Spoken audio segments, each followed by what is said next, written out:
Welcome to the Just One International podcast, where we empower ministers and believers to share their testimony to equip the body of Christ. As we all know, we overcome our enemy by the blood of the Lamb and by the word of their testimony. Hello, this is Peter, and this is episode 2 of the Just One International podcast.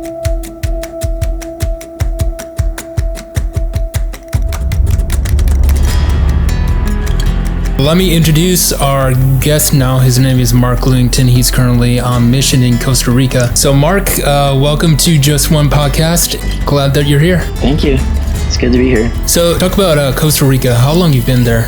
On this trip, I've been here a little over 3 months. How do you support yourself living over there? That's a great question. This will be a challenging answer, but this is my favorite thing to talk about practically. So it started about maybe 7 or 8 years ago. I started getting these invitations to go to these smaller towns in Oklahoma. And when I did, I didn't have much money or a job, but I just trusted the Lord. So I just have to step out. It looked really bad. Didn't look good in the natural for sure. Like, how am I going to live? But the Lord would always do something. And I did that for like 3 or 4 months at a time at these various small towns in Oklahoma. And then I got the chance to go to Costa Rica. And the same thing happened where I didn't really have that much money after I stepped off of the airplane.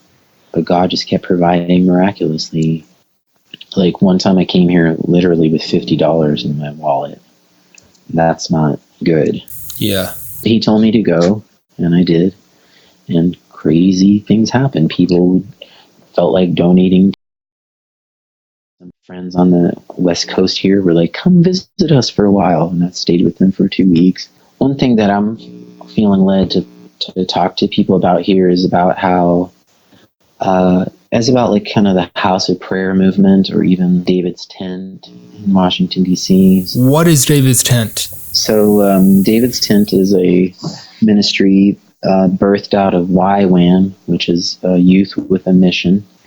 And my friend Jason Hershey, who was the director of YWAM in DC, he got this vision for putting up a permanent tent, like a real physical tent, next to the government buildings, and just worshiping the Lord 24/7 there. First couple of years, it started out like only 40 or 50 days in a row, like night and day, 24/7. And then from there, they got permission to go for years at a time without interruption. Now they've been going 24 hours a day for 4 years solid, with volunteers playing music, usually about 2 hours at a time, and then they trade. And they also, what I love about it, one of the first things that drew me to this was they were talking about how they didn't want people to make a political prayer, that was really more like preaching instead of praying, like that event is the least political thing that's going on in Washington, D.C., I'm sure. Jason says that idea came from reading in the Bible where King David hired 4,000 musicians and 288 singers to minister to the Lord and worship around the clock. And now that people are starting to do that actually in every state, to put up a little tent close to their state capital. And that's actually happening in October for Oklahoma. It's called Awaken the Dawn, Oklahoma. And that's happening in every state. And a couple of years ago, the first Awaken the Dawn event was they had people from every state come to Washington, D.C. and set up a tent for their state on a national mall for like 50 hours.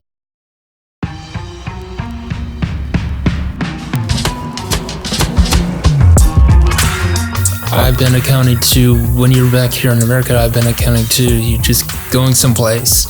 Oh, you're in Edmond, Oklahoma. Oh, now you were in New York. Oh, now you're upstate. And oh, okay, you're staying in a homeless shelter. Yeah, in New York City, I wound up staying probably in 3 different homeless shelters. And just to be clear, you didn't stay in homeless shelters because you had no place to go, or were you just being called there? Yeah, I had like an open vision of me playing some Jesus music in like the subways there.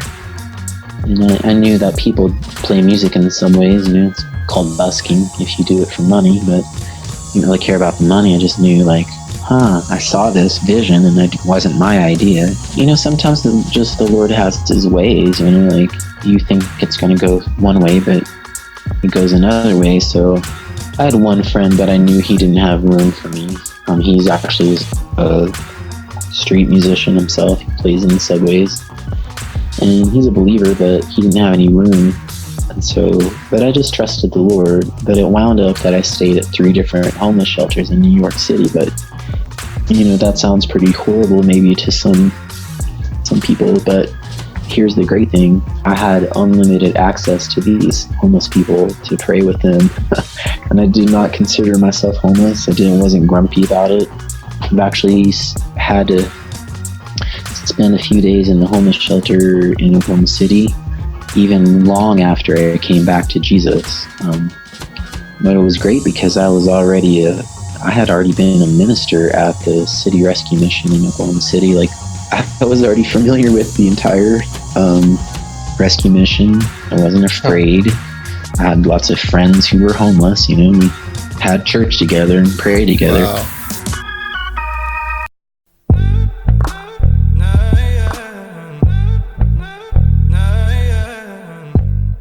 What type of response did you get when praying for people?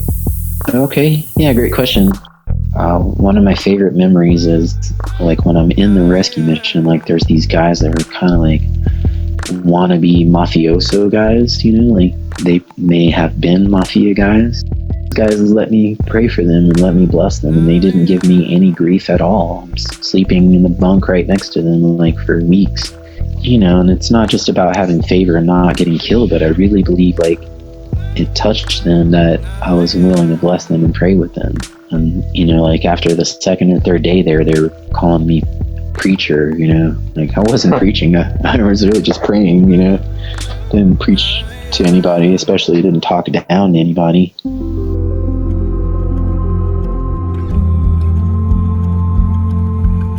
And some of those guys would come to me in like their weak moments and say, and just be crying and be like, man, I am an alcoholic and I cannot fix this, and it's been screwing up my life for years, like please pray with me.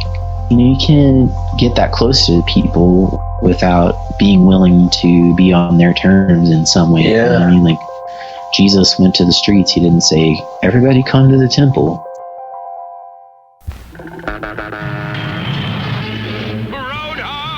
So I call it the Mr. Magoo effect. I don't know if you ever saw that cartoon, but this old man, Mr. Magoo, he's like legally blind, and so but he's always driving and always doing crazy stuff that he shouldn't be doing. But somehow the hand of God just protects him. He never dies, he never gets injured. Like he's walking down the sidewalk, and it's a construction site, and he walks onto this metal beam, but it's already connected to this hoist, right? And then they lift the metal beam up to the top of the building like it's a skyscraper. And he walks off of the edge of it right onto the building, and then walks into the elevator and goes down. But he doesn't even know. He's oblivious.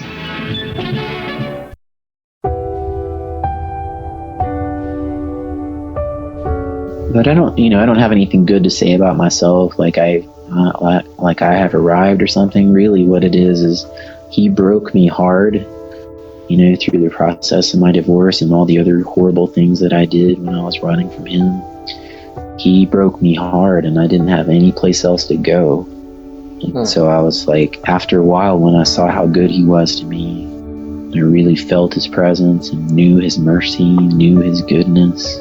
I was like, I have nothing to give you except my entire life, and I will, by your grace and help, I will surrender daily, and I will do exactly what you want.